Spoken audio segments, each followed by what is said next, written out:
Satisfy you? What'd you hear? No, we talked with the league.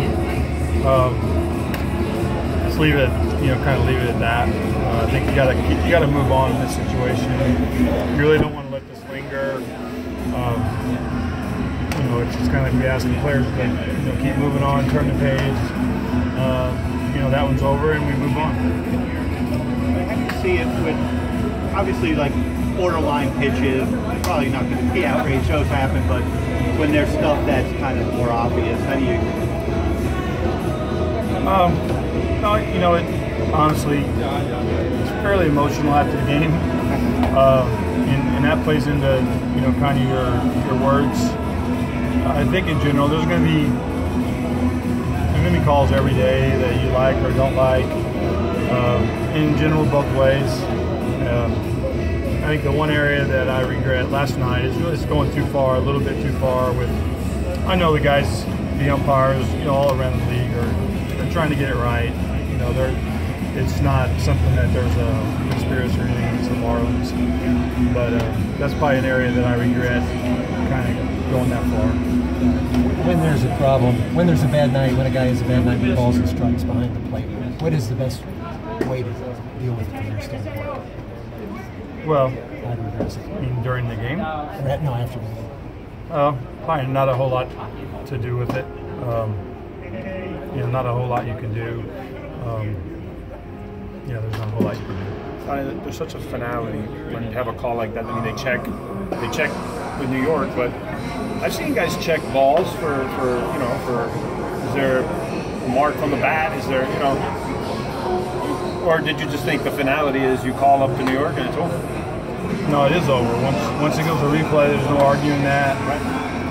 They get a lot of angles. That room's probably checked up, and guys get slow-mo and everything else. Once you go to replay, you're asking, and all they're really checking is if they hit him or hit the bat. Was some of that, Donnie, at the beginning of your discussion where you said that, I don't know, maybe people don't expect the Marlins to be good and they're just piling on? Was that just more out of frustration, or was that a message that you wanted to send? No, I think it's out of frustration. And again, I think just going back to umpiring in general, the guys are trying to get calls right. They're not trying to miss calls. I'm sure they're getting judged just like we're getting judged. I think, in general, I was more frustration than anything else in that game and the way it ended and kind of the way it went down. I think it's over. It's not good. There won't be a carryover. Just keep going. Donnie, with Chen, is there any kind of restrictions on his usage in a sense of, like, can he pitch on back-to-back days, or does he need a few days in between? How is that with him? We'll handle him just like all the other guys out there, see how he feels. Yesterday, he felt good. So he was available yesterday after pitching the day before. So that was a good sign for me. The fact that he felt good after going out there. Sometimes you don't know how that's going to be early.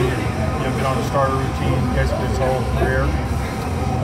But we'll monitor him, and we check with guys on a daily basis how they're feeling. Sometimes they may be 2 in a row and feel great. Other times they may throw 1 and not feel so great. So we'll just kind of check on a day-to-day basis. We'll know who we have available for the game, and just kind of go in with some type of game plan or script, or how you see it and who you want to use late or early, according to who you have available. Is that something with him you might want to try and get him in a low leverage situation? Is next time you feel comfortable throwing him right back in the mix, or? I feel comfortable throwing him back in. I go to Sergio. Sergio's first day was not great, right? And he bounces right back the next day, gets big outs the next 2 days. So you got to keep putting guys out there if the situation's right. We'll use him. Tonight could be one of those nights. They got a ton of lefties in the lineup. If something goes on early, you got a pretty good chance to see him win tonight. How about Jose Ring? You start number 2 and he's worked with the league.